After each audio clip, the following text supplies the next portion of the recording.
All right, guys, able to just finish up practice 13 of spring football.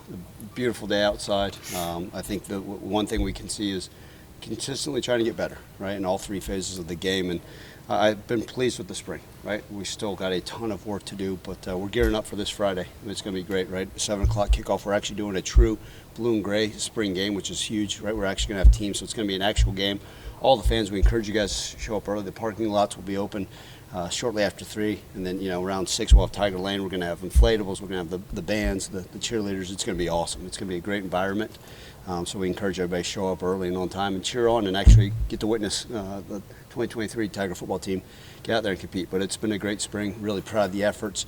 We got to continue to finish up this week the right way. We'll have another practice on Wednesday, just in helmets. But kind of prepare for some of those things that we're going, looking forward to as we wind up spring and excited for Friday night. Do you think having this format of a spring game will help you kind of evaluate players in a little different way? Yeah, I think what's happened is, over the years, their spring roster is generally around 80 players, and I think with transfer portal has gone, early high school graduates, that number on most college football teams is now over 100.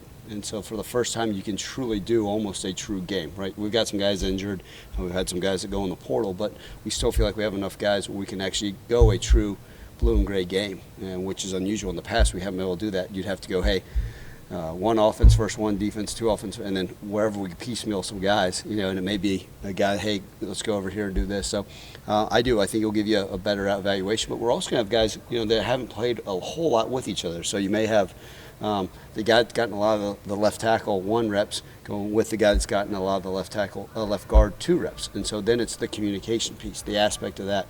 And I think we know that the ups and downs in a season, the injuries that occur, the guys are getting different, the ability to work with different players on the team is going to be huge. So I think that will also help with how's the communication aspect and how do they work well together.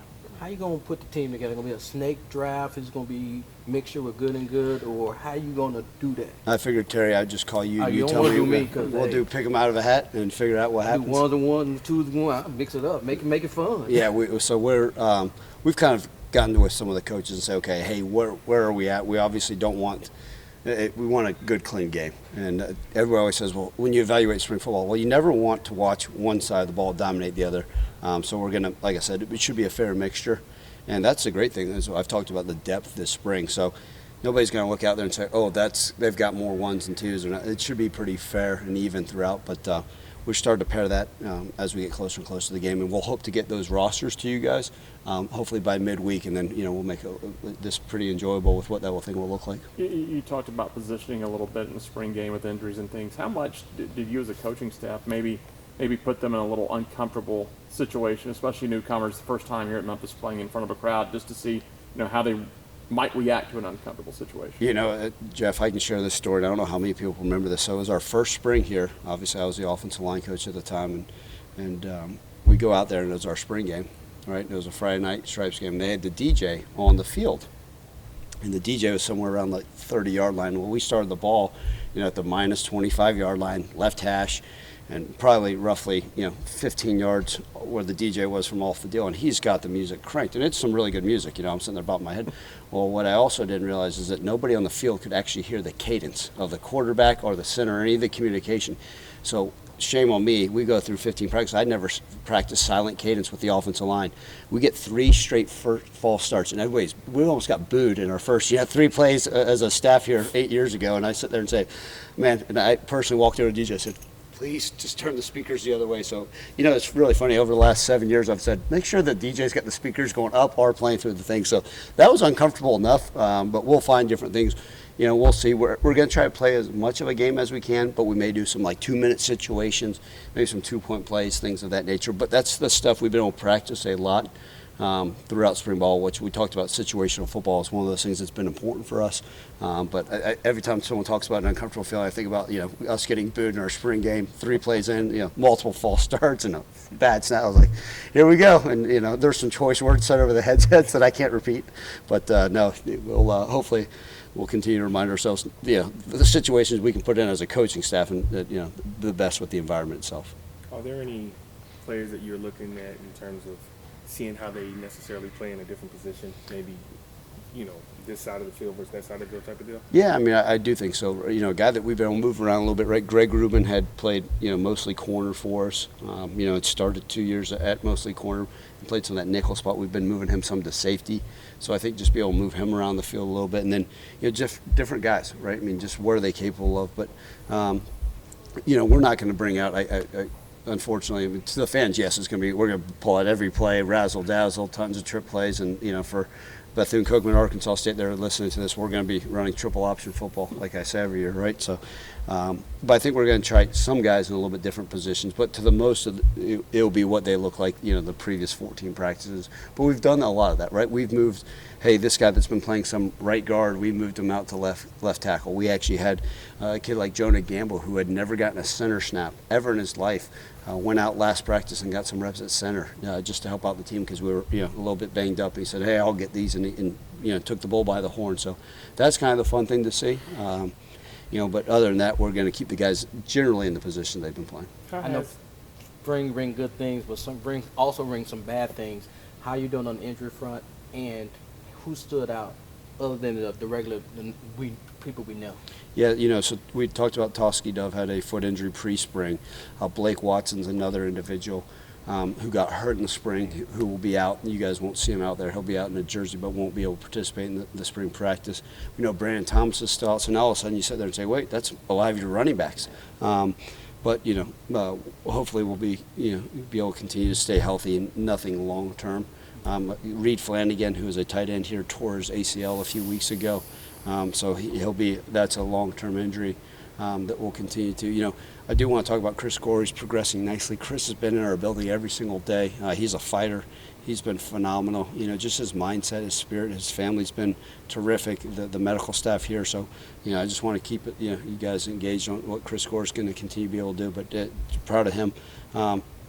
Hopefully, right. The biggest thing I always tell our guys is let's get through spring ball healthy and improve every single day. And I think we're, obviously, knock on wood, we got to finish up this thing the right way. But like I said, there's still work to be done. And I don't want our guys closing the book. Like I said, Wednesday will be a helmets practice. But let's get through there and then the spring game healthy and reevaluate everything.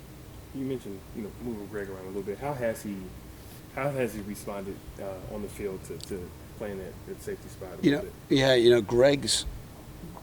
One of the reasons why Greg was able to play as a true freshman at the corner position is because he's so smart. He's so mentally tough.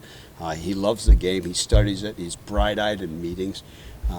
He's one of those guys that just cares so much about it that I knew he was going to have success early in his career. And so you watch that, and then as soon as you say move to get some reps at safety, okay, great. It's another opportunity for him to see a different part of the field.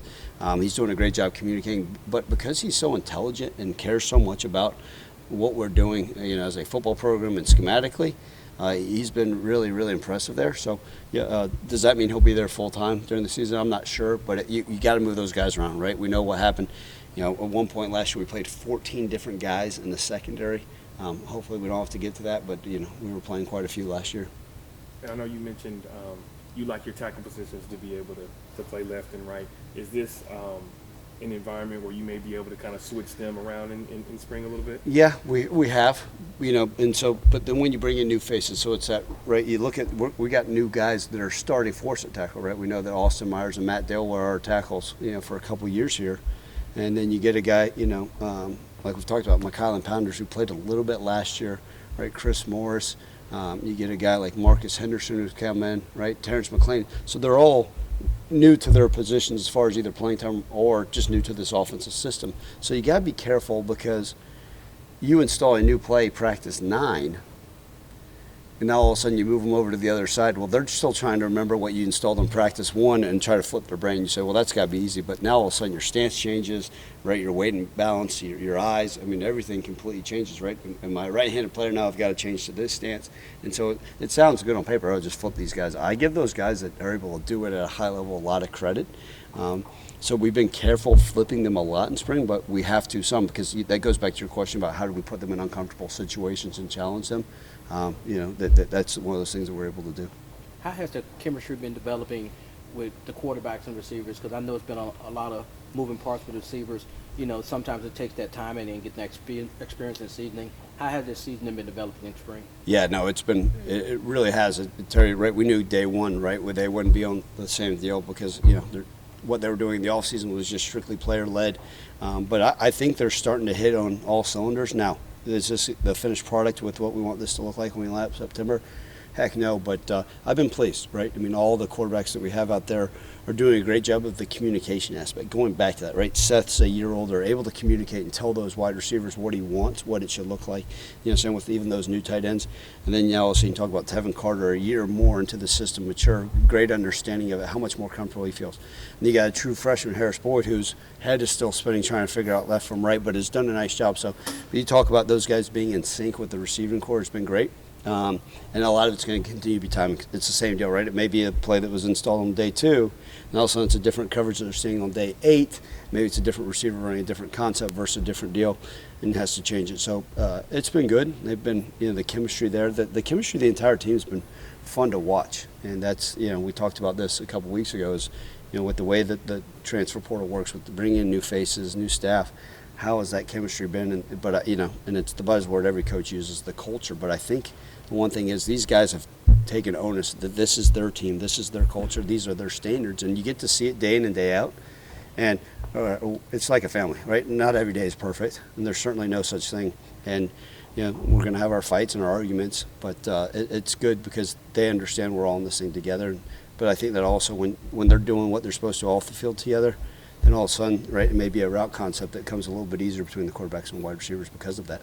Have you noticed maybe within the returners an enhanced focus this year? Maybe on a measurement because last year so close. We talked plenty of times about a detail in this game or one little detail on that game swings it from a bowl season to potentially a championship type of season. Absolutely. And look, we always it shouldn't matter if it's a Wednesday walkthrough or national championship, right? That focus, that detail, you always want it to be heightened and with a sense of urgency. But I think what's happened is those guys who are here in the past understand, and that's like I've told you guys, last week, that these guys are allowing us to hold them accountable. And I'm not saying years past haven't, but these guys are, okay, this is what it's going to take to be a championship team, whatever we need, right? Do we need to focus more? Do we need more attention to the detail? But those vets that have been here realize, yeah, we were close, but doesn't count for anything. So unless we find ways to improve, we know everybody, like every year, is gunning to get better. And nobody comes up to the podium in spring ball and says, it's a terrible spring, we got worse,